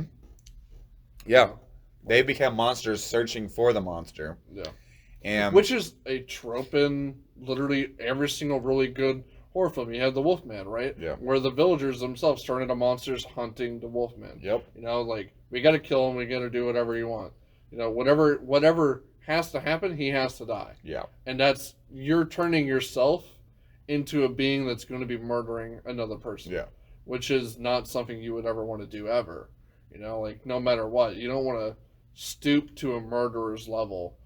It's like an eye for eye. It's like an eye for eye type of thing. You don't ever want to be in that situation, because, like, no matter what, you're coming out of that with trauma. Yeah. No, that's completely. I mean, that David Gordon Green didn't have to get that deep. He didn't have to get with that Halloween, deep at all. But he did. But it felt that deep, and it's crazy how good of a director he is to make you feel like that emotional impact. Yeah. Because that scene, he could have just did it really fast, right? Yeah. Like, oh, boom, boom, boom, he's gone. But no, he took his time with it. Yeah. And like that's a good 10 minute scene. It just gave some more background and just gave more weight to the whole situation, that these guys, that they're in such a desperate place that they're going after innocent people. Yeah. They don't know what Michael looks like, even though I would say, well, that dude was a little short, but but no, there's people there that don't even know what Michael looks like. They're just going there. Yeah. And that's what Brackett says, but that's what that's what Tommy says, is like, how do we know? We've never seen him without his mask. Yeah, and then there's some people that just never seen him at all. Yeah. They'd never seen him at all, or wasn't around back then. They just hear the stories or the the boogeyman and all that stuff. And so really, this movie really takes place around two set pieces, and this is the streets of Haddonfield and the hospital. Yeah. And Laurie never leaves the hospital, except obviously from when she's going to the hospital. Yeah. And that was something that I wouldn't have predicted. I thought that maybe they're trying to like show some stuff in the trailers or whatever, but no, she doesn't leave the hospital. She never encounters Michael, ever. No, she does not encounter Michael. In fact, she literally is on a hospital bed the whole time. She gets off the hospital bed, runs in the hall, gets elbowed in the stomach, and goes back to the hospital bed. By a doctor. Yeah, by a doctor, and it goes back to the hospital bed, but she serves her purpose, and so everyone else is kind of just doing their thing on behalf of her or for the town. And that was a little swerve that I liked, though. I liked it. You can't give me just it leaves you wanting more. It leaves you wanting, all right, they're gonna have this final confrontation now. Yeah. That is bound to happen. Well, of course. So I guess we need to get into the ending now. Let's just get into it. We have to get into the very last scene of it. So you have to get into this because Laurie Strode's in the hospital, and what happens while she's in the hospital as she's giving her final monologue? Well, hold on. Actually, before we get into the final sequence, so this movie culminates into the mob surrounding Michael. Yes. We got to talk. So the mob, because we got to talk about the monologue that she gives. That's what's happening. Remember, Lonnie dies. His son dies, which is Allison's boyfriend. They're in Michael's house All right. And so They she lures him out discovered with his mask. Yeah, well, no, before that, right? They're in there with guns, okay? And Allison comes out of like seeing the two. She sees Big John and Little John, you know, like, and they're like little picturesque little forms. She comes out of the room whenever her boyfriend's being attacked. Michael Myers fucking. Which, what a scene, because he's such an asshole in the first one, but you actually felt bad for him when he's dying. For him, yeah. Felt good. You felt for him, and it was a really good dicing. Yeah. He made that dude. He stretched that death out for a good bit. I thought for sure he was gonna go down the stairs when his head's poking out and just stab him, but then he did one thing, just twisted that dude's head around. See, what I thought he was going to do whenever, you know, like, he threw Allison down the stairs when he does the shit with the boyfriend, like, fucking basically just completely murders him. Whenever he's walking downstairs, I thought he was going to fucking, like, absolutely chop off his head. Yeah. And hold it. Yeah. I thought that was going to happen. Throw it at her. Yeah. I thought that was going to happen for sure. Yeah. For sure. But then he just cracks his neck, you know, delivers the final, you know. Oh, he's sitting there and guard. Yeah. And then. And so, yeah. So then, what's Lori's daughter's name? Allison. And then her. Oh wait, Karen. Karen. Yeah. Lori, Karen, and Allison. And so Allison fights Michael Myers for a little bit. She gets thrown to the ground, and then Michael Myers is about to stab her, finish it, and she's like, "Do it!" But and then Rose here comes the mom. Here comes the metaphorical and literal pitchfork. Pitchfork into his back. Karen, Allison's mom, stabs Michael with a pitchfork in the back. He goes falling down. He tries to get back up. Saves her daughter's life. Yeah, she saves her daughter's life. He tries to get back up. She smashes him with her foot. Kind of curb stomps the dude. Curb stomps. Yeah, but what's that going to do? Right. Yeah. And then, like, in the meantime, she takes off his mask. He gets up because, of course, he's not going to die. And lures him into the trap. Lures him into the trap Where it's Anthony Michael Hall and all the little... Yeah. The variety crowd of Tommy. Haddonfield and... Yeah, Tommy. Yeah, Tommy Doyle. And did you know they were trying to get Paul Rudd for that role? Yeah. And because he does play his first, appearance is Tommy Doyle, but he actually couldn't do it because he was filming Ghostbusters. And so, but actually, Anthony Michael Hall kind of does it because he's a very serious character, and I don't know if Paul Rudd would have been that serious. Like, yeah. I mean, it would have been cool, but so then he really gets cornered, or circled. Like, you really get to a point where you're like, all right. Well, how the fuck is he gonna get out of this one? He gets beaten, and he gets the shit beat out of him. He gets the shit beat out of him. And then the last remaining gore scene though, that we talk about in that fight, he cuts like a guy with a gun. He cuts that dude's fucking wrist. Yeah, like completely. You see it. That dude, his wrist is dangling. That dude still shoots. So he still like has the power. Yeah, they beat the shit. They beat the shit out of him. They shoot him a couple times. Well, that was after he gets the wrist cut, though. Yeah. Because you see the tendon flailing, but that dude is still like, I gotta kill this bitch. Like, flailing like fucking like wrist and all, still shoots. Oh, and he's aware enough because he knows her tendons, because I think he also gets someone's Achilles. Yes. So he's just like, so he gets beaten down, and they're all like, oh, he's dead. He's dead. And then I think he gets up, and Brackett goes to give him the final shot. Brackett goes to give him the final shot. The old man Brackett, and then. Nope. I think he throws the knife, or what's he do? I think he throws the knife. No, he throws the gun. I'm pretty sure because he still uses the knife during the fight because he kills them all. Remember? I think he throws the knife, grabs the knife. I don't know. It happens really quick. Yeah. It's a very fast sequence, but pretty much Michael fucks up the entire crowd, everybody, including Tommy Doyle. Which they have their final stare down. And they have their stare down, and Tommy Doyle doesn't do shit. He makes one swing, he's fucking gone. Murdered. He's gone, yeah. And so then that leads into really how this movie ends is giving more, not because we always thought this about Michael, but more definitive lore behind Michael, meaning that he might be supernatural. Yeah. That all you're really doing is just poking a bear with a stick kind of thing. Like, you're just making him angry by fucking with him. Like, that's all you're doing is fucking with him. When you're stabbing him and poking him with knives and putting knives into his body, that don't do shit to him. He's just getting a little angry, or he's just, And so it's just like, and I think she's just like, she ends up talking about how he just is, he might just be a supernatural force. Yeah. If everything they've done to now hasn't killed him and all that stuff, then he's not man. Like, Yeah. no man lives through this stuff, Yeah. and all you're probably doing is making him stronger. He's probably Yeah. sitting there on the ground hulking up. Exactly. He's hulking up, He's sitting there hulking going, up. He's ready. He's ready. He's going to get you. yeah. But that's part of the final monologue as they're talking Yeah. about. He's just fear incarnate. You know, Yeah. like the more He's the evil. more he senses it, the more he's going to like fucking like try and like Yeah. do more. And he's just he's evil personified. Yeah, he's as, fucking yeah. the shape. He and that's the thing. I like that arbitrary. Is he just a psycho, or is he really he like a just force of nature? Yeah, force of nature. He's a force of.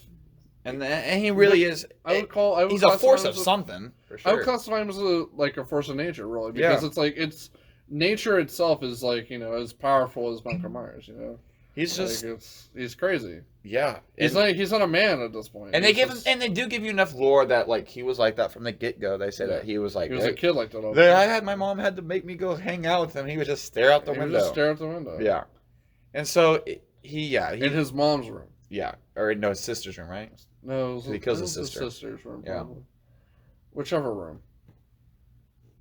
He stares out a window. A window. But But it might just that be window that comes back into play because the whole back to home thing, and this kind of wrap everything up. But where did he go? The night of 1978, he went back home and he was staring at the window. Yeah. Comes out from the closet, gets the guy there. Where does he go? Immediately this time, he goes back to the window.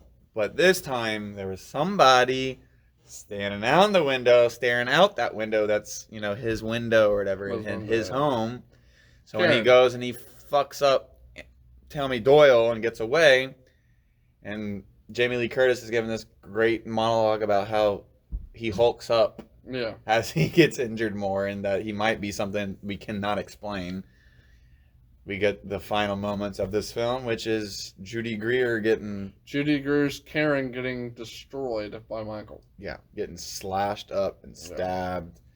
And It's a long-winded scene, Yeah, too. it is. Like it's brutal as fuck. yeah, but it's actually not very gory. It's cut. But it's like perfectly. poetically, and it's just It's almost.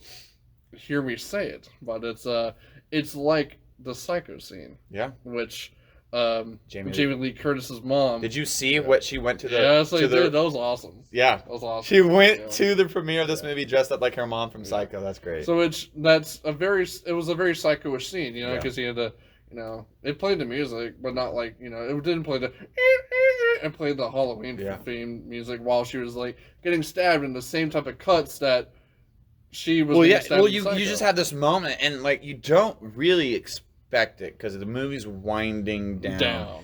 But you know something's got to happen because, and I won't necessarily call this a knock against the film.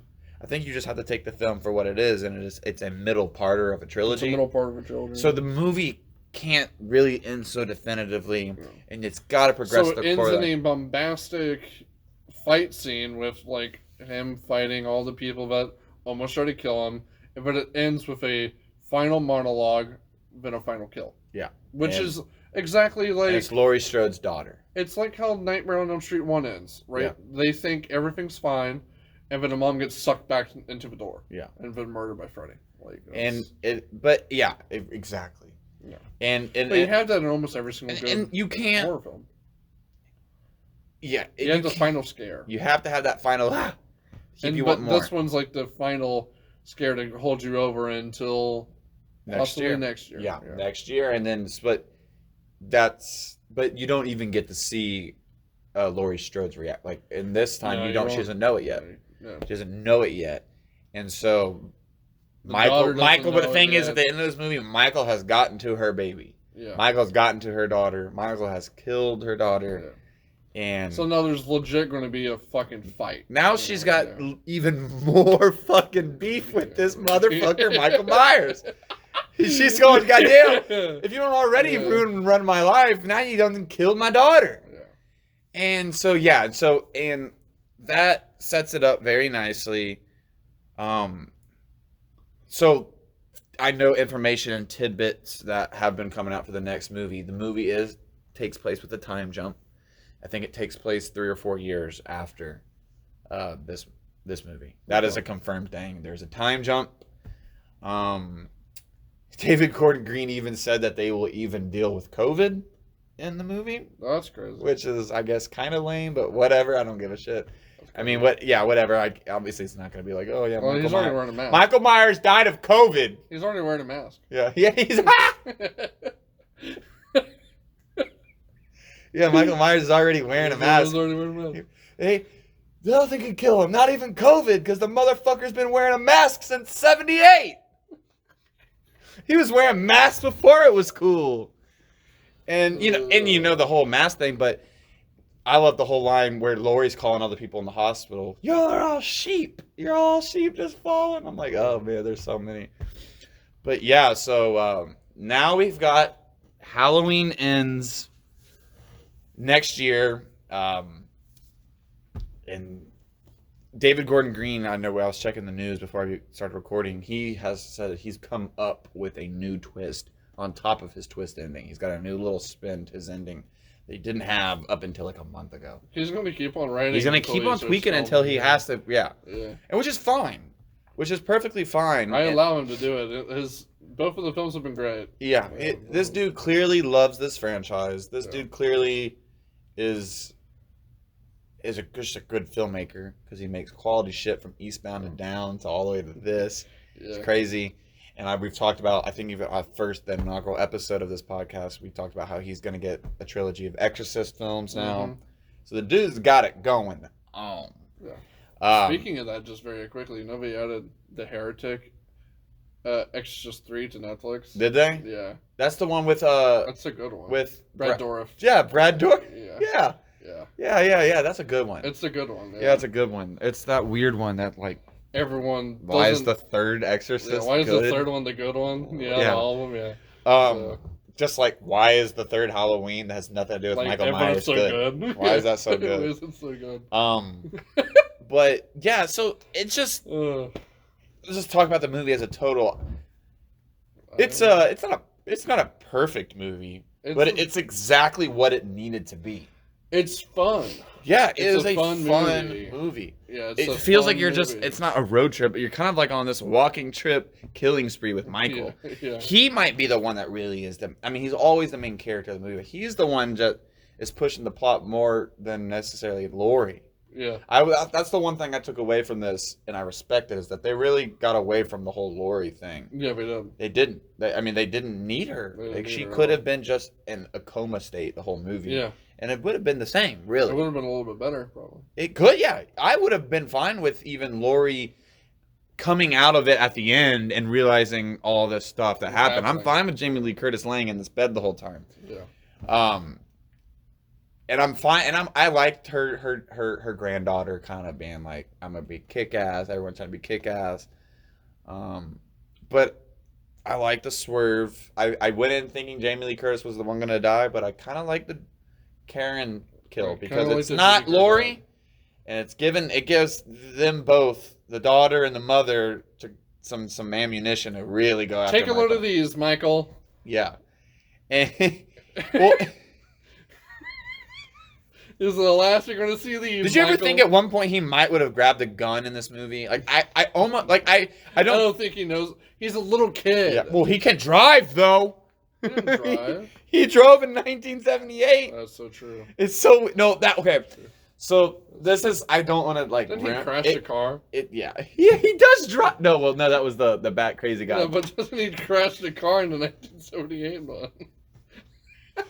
Well, I will say this, and then this is something that I've learned lately, and it doesn't ruin it, but it's definitely good to kind of forget about it. It's like, there's like, oh, this is Haddonfield, Illinois, and then you realize how many palm trees are in the original Halloween. You realize, oh god, that's definitely filmed in California. And you realize how many like leaves are not on the ground. And then you also realize, you're like, okay, if this kid like got arrested at like 5 or 6, and he's just driving like it's not, whatever. No movie's perfect really, except I guess Shaun of the Dead. But but no. So this movie, I guess I wouldn't say suffers, but this movie does exactly what it needs to be, and it's that placeholder for the middle to Yeah. progress it to what will end up being the ending, the climax of this trilogy. Yep. I'm all in. I'm still all in. I'm ready for it. I'm all in on. I'm ready to see the ending. I am. Yeah. I'm really interested to see how it goes because David Gordon Green's talked a lot about this new film. Like I said, it has the time jump, but he also says it's going to be drastically different. He was like, all three of these films are different. And that's what that dude does. I mean, from going from Eastbound and Down to the horror. First one's a straight up slasher. This one's just a goddamn gore fest. It's a rampage. And then I bet the third one, the sense I'm getting for the third one might be a little bit more tamed and a little bit more how Haddonfield's taking this in and how they're reacting to this. And it might be more of a character study. I don't know. Who knows? Who knows? Who knows? Final thoughts? Yeah, 5 bags of popcorn and a little bloody little knife. Yeah. But like one of those ones that have like the fake blood in it so you can like move it around. Yeah. Yeah. I would I won't go with that rating system. I'll just go with the I'll go with the Reddit rating system as do you recommend it or did you recommend it to people that know it? I recommend the movie. Believe it or not, you kind of have to know a little bit of stuff. It's a blow dart gun. Okay. Interesting. It is a blow dart gun. Yeah, I'm waving around a blow dart gun here. But you kind of actually have to know a little bit about Halloween to watch this movie. I mean, it's good if you just want to see some gore and some kills. But this movie's good. It's good. It's a good placeholder. It's a good middle of the road. It's a good middle film, whenever the ending ends, right? It could make this film better. Yeah. It's not even just that. It'll be a good thing to like watch them back to back. Yeah, it'll be fun to do that. It's like watching the Lord of the Rings trilogy. You know, Yeah. you had to like wait for you watch the Fellowship of the Ring. You're like, fuck, now I have to wait for fucking the Two Towers. And you're like, fuck, I have to wait for the Return of the King. And then like once that all done, you can go back and watch all of them all at once. And that fucking like almost 11-hour sitting. I do that sometimes. It's so much fun to do with like a huge group of people. This will be fun to watch back to back with a group of fucking friends. Yeah, it really will be. It'll be a lot of fun because you get the first one that is just your solo, and this one's fun.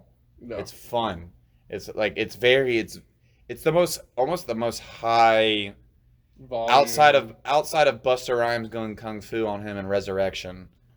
Jesus Christ. It's the most action-packed Halloween. Yeah. It really is kind of a very upbeat, action-packed Halloween. For someone that's kind of got this slow, methodical way of doing it, he kind of does kick it up in high gear in this. Yeah. And that might appeal to people that think that Halloween is a little slow for some people. Because I remember one time, I think you were here. We put Halloween downstairs. Yeah. And we watched it, and we had some people with us that had never seen it, and they were like, "Oh, that was slow." Like, well, that's the point of it. That's the point. That's the whole point of it. It's a slow burn, kind of cool slap. Yeah. It's just a good movie. Yeah, it's a fucking... Just a good movie to watch. Yeah. And so... But I remember we watched it with people, and like people were like, I heard this is scary, we don't want to watch it. And we're like, it's not scary at all. Like, it's just a good movie to watch. It's a good movie. I mean, it's spooky, it's got all the good feels. I mean, on your first run, it might be, and in today's age, like with the amount of blood and the gore, there's not a lot of blood in the movie. Yeah. But it's very psychological. It's very a thriller. He's there now, he's gone. It's a thriller. It's just to me, it's just an interesting film. It's a horror film that should be classified as a thriller. But it's a horror film because you have a murdering maniac. I love the simplicity of it. Yeah. It's just It's a Hitchcock film, but without Hitchcock. It's minimalist. It's such simple. It's a Hitchcock film without Hitchcock. I love everything about the original. That's what I love John Carpenter. I mean, I'll say it one more time. It's a Hitchcock film without Hitchcock, and I can say that about John Carpenter because what's the thing besides just a whodunit? Yeah. It's just a 1950s and you never get, and I don't want it. You don't get too much explanation about Michael. No. That's what ruined Michael in the later films was too much explanation. In the Rob Zombie film. Yeah, too much explanation. The Rob Zombie like original Halloween is like that. It's like dedicated like 20 minutes to that little fuck. This movie gives the backstory that we already need. Kind of like it doesn't get too much backstory. It gives a little backstory. It's like, oh, he used to stare out a window. It just goes, hey.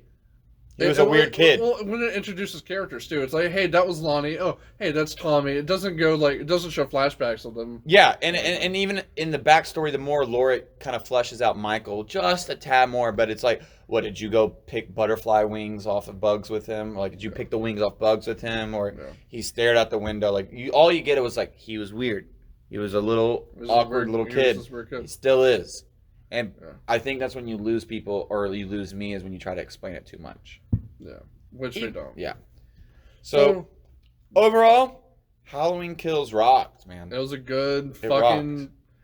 I would love to see it again, which I'll just stream it because it's on Peacock. Yeah, and Peacock's free. Yeah. You got to do ads, but yeah, I will watch this again. I will watch it again. I will watch it again. Just to notice different things, yeah, you know? Like, there's stuff you like, don't. I'm looking forward to, like, the people that, like, do, like, all the hidden Easter eggs and shit, you know? I'm looking forward to watching those videos because, of course, there's something that I missed. Yeah. You know? Like, I'm excited for that.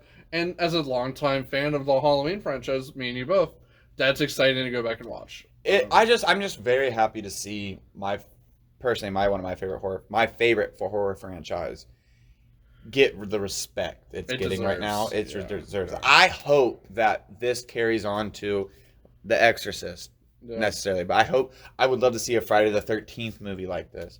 I'd love to see a Nightmare on Elm. Like, I want to see, like, this is how it's done. I think this is how you make new stuff, but also pay homage to the original. Yep, and he's doing it very, very well so far.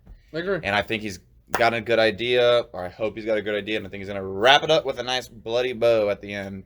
Yeah. And I'm all for it. I'm really all for it. This didn't lose me at all. It didn't lose me at all. No. It did not lose me.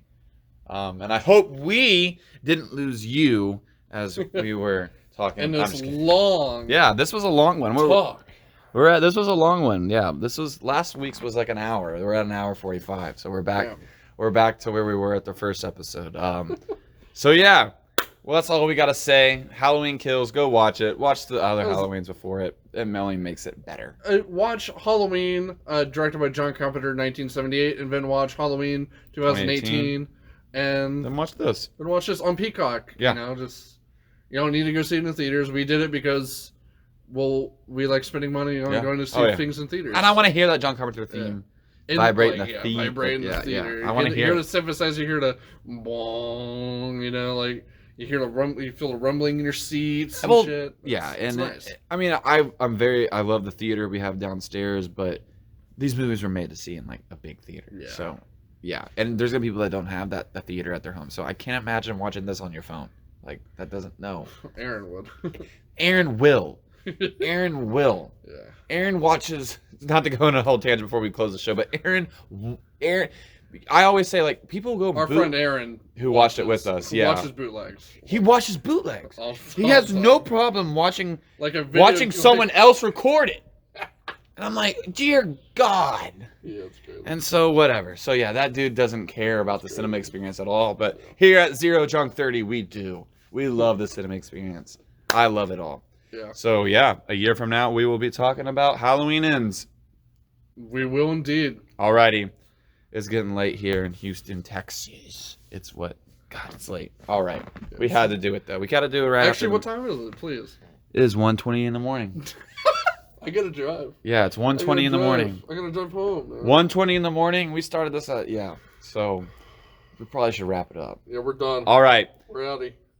Zero Drunk 30 is ending right now. Boom. All right. Catch you guys later.